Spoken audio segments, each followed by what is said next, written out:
So hey everybody and welcome back to my channel. और अब हम जो पार्ट सेकंड है वो देखने वाले हैं। 2 स्टोरीज़ अबाउट फ्लाइंग हम पढ़ रहे थे, हम पार्ट सेकंड देखने वाले हैं। ठीक है, इस स्टोरी का नाम है द ब्लैक एरोप्लेन। अब आप सोच रहे होंगे कि एरोप्लेन ब्लैक कलर का कैसे है। खैर, स्टोरी में आपको पता चलेगा कि क्या है, क्यों है, कैसे है ये सारी चीज़ें। The moon was coming up in the east behind me. Writer कह रहे हैं कि जो मून था वो मेरे ईस्ट की तरफ, ठीक है, coming up in the east, east की तरफ आ रहा था, बिहाइंड में मेरे पीछे ईस्ट की तरफ आ रहा था। Stars were shining in the clear sky above मी। और जो स्टार्स थे वो बिल्कुल अच्छे से चमक रहे थे। इसका मतलब क्या है भाई, स्टार चमक रहे हैं, मून है, सारी चीज़ों का मतलब क्या है कि there was no cloud in the sky. ठीक है, क्लाउड नहीं है स्काई में, मौसम बिल्कुल अच्छा है, एकदम साफ़ है, बढ़िया, कोई दिक्कत नहीं है। I was happy to be alone high up above the sleeping countryside. ठीक है, रात का टाइम है, स्लीपिंग कंट्री साइड का मतलब रात का टाइम है। ठीक है, तो ये बहुत खुश थे कि अलोन, मुझे अकेले जो है वहाँ पर जाना होगा उड़ करके, इनको अच्छा लग रहा था, ये बहुत खुश थे इस बात से। ठीक है, मतलब कोई भीड़ भाड़ नहीं है। आप ऐसे समझो कि जब रोड पर हम चलते हैं तो हमें सबसे अच्छा ड्राइव करने में कब मज़ा आएगा, जब हम रात के टाइम में हो या फिर हम सुबह के टाइम में हो, क्योंकि उस टाइम पे ट्रैफिक कम रहता है। तो सेम वहाँ का भी हाल है, ऊपर का मतलब स्काई का। ठीक है, ओके, आगे बढ़ते हैं। I was flying my old Dakota aeroplane over France back to England. तो ये क्या कह रहे हैं कि इनके एरोप्लेन का नाम क्या है, ओल्ड डकोटा। ठीक है, तो old Dakota aeroplane over France back to England, तो फ्रांस से होते हुए कहाँ जा रहे हैं, इंग्लैंड जा रहे हैं। ठीक है, I was dreaming of my holiday and looking forward to being with my family. अब ये हॉलीडे की ड्रीम कर रहे हैं, ठीक है, और अपनी फैमिली से मिलने के लिए सारी चीज़ें सोच रहे हैं। I looked at my watch 1:30 in the morning. कितने बज रहे हैं, 1:30 हो रहे हैं सुबह के। ठीक है, हम तो उसको बोलेंगे रात के 1:30 बज रहे हैं, राइट। तो I should call Paris control room, तो मुझे कॉल कर लेना चाहिए पेरिस कंट्रोल रूम को, ऐसा वो सोचते हैं, ऐसा वो कहते हैं। As I look down pass the nose of the aeroplane I saw the lights of a big city in front of me. जैसे ही मैं नीचे देख रहा था, down past the nose of the aeroplane, मैं क्या देखता हूँ, lights of a big city in front of me, कि जो आगे सिटी आने वाली है उसकी जो लाइट है मुझे अभी से दिख रही है। I switched on the radio and said, तो मैंने रेडियो ऑन किया, मैंने क्या कहा, Paris control Dakota DS-088 here. तो इसका मतलब क्या है, ये इनके एरोप्लेन का नाम है, इसको आपको याद रखना है। एरोप्लेन का नाम है डकोटा DS-088। तो वो कह रहे हैं कि डकोटा DS-088 बोल रहा हूँ, क्या आप मुझे सुन सकते हो। I am on way to England over. ठीक है, तो मैं इंग्लैंड जा रहा हूँ, एंड ओवर मतलब मैं हो गया, मैं बोल चुका। ठीक है, the voice from the radio answered me immediately. तो वॉइस मतलब वहाँ से आवाज़ आ रही है, जो इन्होंने बोला, जैसे आप कॉल पे बात करते सिंपली आपने अगर हेलो बोला तो आपको रिप्लाई में हेलो मिलता है ना, वैसे ही। तो इन्होंने बोला, तो ये क्या बोलते हैं, DS-088 I can hear you, कि हाँ मैं तुम्हें सुन सकता हूँ या सुन सकती हूँ, जो भी होंगी। You out to turn 12 degrees west now. ठीक है, तो ये बता रहे हैं कि आपको 12 डिग्री आप जो पढ़ते हो डिग्री में, दैट इज़ 12 डिग्री एंगल हो गया। ठीक है, वेस्ट की तरफ आप मूव करो, टर्न करो, ऐसा ये बोल रहे हैं, ओवर। तो हमने क्या किया, ये बोलते हैं कि हमने मैप चेक किया and the compass switched over to my second and last fuel tank. सारी चीज़ें अपना चेक वेक करते हैं। ठीक है, कंपास वगैरह देखते हैं, अपना मैप वगैरह चेक करते हैं, and turn the Dakota 12 degrees west, जैसा कि आदेश आया था वैसे ही इन्होंने किया। I will be in time for breakfast. ठीक है, मैं ब्रेकफास्ट के बिल्कुल टाइम पर पहुंचूंगा, मुझे ऐसा लगता है। A good big English breakfast, everything was going well, it was an easy flight. तो ये बहुत खुश थे कि सब चीज़ें बहुत आसान है, फ़्लाइट बहुत ईजी है। ठीक है, मैं ब्रेकफास्ट के लिए बिल्कुल टाइम पर पहुँचूँगा, इंग्लिश ब्रेकफास्ट खाऊँगा। Paris was about 150 kilometres behind me. तो पेरिस इनसे कितना दूर था, 150 किलोमीटर, मतलब 150 किलोमीटर ये आगे आ चुके हैं पेरिस से। ठीक है, when I saw the clouds, अच्छा अब इनको क्लाउड्स दिखने लगे। अभी तक क्या था, आसमान में बादल नहीं थे, अब इनको दिख रहे हैं स्टॉर्म क्लाउड्स, बिल्कुल तूफ़ानी वाले बादल दिख रहे हैं, बहुत बड़े बड़े थे, बिल्कुल ब्लैक माउंटेन्स की तरह दिख रहे थे। अब माउंटेन क्या होता है, बड़े बड़े ऐसे ऐसे होते हैं पहाड़, जैसे कि बिल्कुल हमारा रास्ता रोक चुके हों, एकदम ब्लैक कलर के, घने घने टाइप के ना, तो वो चीज़ दिख रहा है इनको। Standing in front of me across the sky, sky के बिल्कुल वहाँ पे उनके बिल्कुल सामने आकर के खड़े हो जाते हैं, ठीक है। I knew I could not fly up and over them and I did not have enough fuel to fly around them to the north or south. तो अब ये समझ चुके हैं कि ये उसको चीर करके आगे नहीं बढ़ सकते, ठीक है। अब बादल इस तरीके से है आसमान में, ठीक है, बादल को चीर करके वो आगे अपना एरोप्लेन ऐसे घुसा नहीं सकते हैं। ये ऐसा कहना है कि मुझे दिखेगा ही नहीं ना, मौसम ही जब नहीं सही है, अगर मौसम नहीं सही है तो मैं ऐसा नहीं कर सकता, ये ऐसा बोलते हैं। मैं आगे नहीं जा पाऊँगा इसको चीर करके, ऐसा ये बोल रहे हैं। उसके बाद कहा जा रहा है कि मेरे पास इतना फ्यूल भी नहीं था कि मैं किसी तरीके से उसमें से पास हो जाऊँ। I ought to go back to Paris, मुझे लगता है कि मुझे पेरिस चले जाना चाहिए पीछे, जो कि मुझसे कितने दूरी पर है, 150 किलोमीटर की दूरी पर है, ठीक है।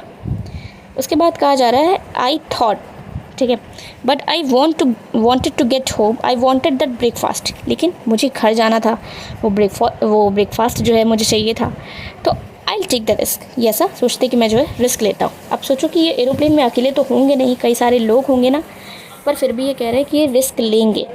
And flu that old Dakota straight into the storm, सीधा वो खुद जाते हैं उस स्टॉर्म के अंदर डकोटा को लेकर, ठीक है। इनसाइड द क्लाउड्स एवरीथिंग वो सडनली ब्लैक, अब ऑब्वियस ही बात है, तूफ़ान है और ये एकदम स्काई में है तो इनको तो कुछ समझ में ही नहीं आएगा, बिल्कुल सब कुछ ब्लैक हो जाएगा। तो बहुत इम्पॉसिबल हो रहा था कुछ भी देखना आउटसाइड द एरोप्लेन। आप एरोप्लेन के बाहर कुछ भी उनको दिखाई नहीं दे रहा था। जो एरोप्लेन था उनका वो jumped and twisted into the air, ठीक है, जंप करता है, ट्विस्ट करता है। I looked at the compass, मैं कंपास की तरफ देखता हूँ और मुझे विश्वास नहीं होता ये क्या था। ये देखिए इस तरीके से काला अंधेरा छा जाता है, पायलट को कुछ नहीं दिखता है। इनको अपनी आंखों पर विश्वास नहीं होता है कि compass turning round and round and round, मतलब कंपास ख़राब हो चुका है। It was dead, it would not work, other instruments were suddenly dead too. I tried the radio, Paris control can you hear me, there was no answer. तो मतलब इनका radio भी ख़राब हो चुका है, कंपास भी ख़राब हो चुका है, जो भी अदर इंस्ट्रूमेंट्स थे इनके सब के सब ख़राब हो चुके हैं, ठीक है। मेरे पास रेडियो नहीं था, कंपास नहीं था, मैं कुछ देख नहीं सकता था, मैं तूफ़ान में खो गया था। Black clouds quite near me, अब इनको क्या दिखता है अचानक से, एक जो ब्लैक क्लाउड्स काले काले जो बादल हैं इनको अपने पास में दिखते हैं और इनको एक दूसरा एरोप्लेन दिखता है, ठीक है, जिसके पास कोई भी लाइट नहीं थी ऑन हिज विंग्स। अब एरोप्लेन के विंग्स आपने देखे होंगे तो उसमें लाइट्स वगैरह लगी रहती हैं ना, तो उसमें कोई लाइट्स नहीं थी। But I could see it flying next to me through the storm, लेकिन स्टॉर्म जैसे है तो बगल से उनके जा रहा है, ये चीज़ वो देख पा रहे थे। आई could see the pilots face turn towards me, तो इनको दिखता है कि एक कोई पायलट जो उसको चला रहा है उसका फेस इनकी तरफ टर्न होता है, ऐसा उनको दिखता है। I was very glad to see another person, he lifted one hand and waved, ठीक है, इनको दिखता है कि एक कोई पायलट जो चला रहा है वो इनकी तरफ अपना हाथ बढ़ाता है और फिर क्या कहता है, follow me, he was saying follow me, he knows that I am lost, he is trying to help me. तो वो इनको कहता है कि मुझे फॉलो करो, ठीक है, फॉलो करो। वो समझ गया था कि मैं इस तूफ़ान में खो गया हूँ तो मेरी हेल्प करना चाह रहा था, ऐसा वो कहते हैं। फिर उसके बाद है he turned his aeroplane slowly to the north, वो अपना एरोप्लेन नॉर्थ की तरफ स्लोली टर्न करते हैं इन फ्रंट ऑफ माई डकोटा। अब ये ही कौन है, यही वो वाला एरोप्लेन है जो दूसरा इनको दिखता है। ये वो जो पायलट था वो अपना एरोप्लेन नॉर्थ की तरफ स्लोली टर्न करता है, ठीक है, उनके डकोटा के बिल्कुल सामने, मतलब जो उनका अपना एरोप्लेन है राइटर का, उसके सामने जो अनदर एरोप्लेन था वो वहाँ पर टर्न करता है, so that it would be easier for me to follow, जिससे कि उसको जो है फॉलो करना आसान रहे। I was very happy to go behind the strange aeroplane like an obedient child, तो मैं बिल्कुल एकदम ओबीडियंट चाइल्ड की तरह, एकदम आज्ञाकारी बच्चे की तरह मैं बहुत खुश था उसको फॉलो करने के लिए, ठीक है। आगे कह रहे हैं after half an hour the strange black aeroplane was still there in front of me in the clouds, आधे घंटे मतलब बीत चुके हैं फिर भी वो जो एरोप्लेन है ना क्लाउड्स में उनके सामने है। Now there was only enough fuel in the old Dakota's last tank to fly for 5 or 10 minutes more, केवल 5 से केवल 10 मिनट तक ही एरोप्लेनर उड़ सकता था, इतना ही फ्यूल था बस। I was starting to feel frightened again, अब मुझे फिर से डर लगने लगा। But then he started to go down and I followed through the storm. ठीक है, अब वो जो एरोप्लेन है जो दूसरा वाला है वो नीचे जाने लगता है, तो ये भी उनको फॉलो करते हैं। Suddenly I came out of the clouds and saw two long straight lines of light in front of me.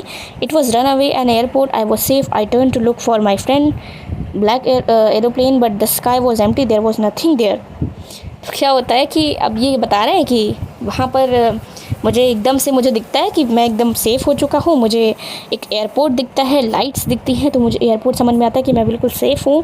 और मैं उस फ्रेंड, जो मेरा फ्रेंड था उसमें, मतलब जो ब्लैक एरोप्लेन था ना उसमें जो पायलट था वो इनका फ्रेंड हुआ है, वो इनकी हेल्प कर रहा था। तो वो उसको थैंक यू बोलना चाहते थे, पर स्काई में तो कोई था ही नहीं, स्काई बिल्कुल खाली था। ठीक है, तो वो जा चुका था, मैं उसको देख नहीं पाया। ठीक, I landed and was not sorry to walk away from the old Dakota near the control tower. ठीक है, तो ये अपना लैंड वैंड होते हैं और not sorry to walk away from the old Dakota near the control tower. अब ये जाते हैं control tower. I went and asked a woman in the control centre where I was and who the other pilot was. I wanted to say thank you. She looked at me very strangely and then laughed. तो ये control room जाते हैं, वहाँ पर एक lady रहती है, तो ये उससे कहते हैं कि मैं उस पायलट को जो है मैं थैंक यू बोलना चाहता हूँ, वो कहाँ पर है। ठीक है, तो इनकी तरफ बहुत ही एकदम आश्चर्यचकित होकर के देखती है और फिर हंसने लगती है। Another aeroplane up there in this storm, मतलब क्या है कि कोई दूसरा भी आप देख रहे हो, ऐसा भी कोई है क्या? नहीं, कोई भी एरोप्लेन ऐसा नहीं है।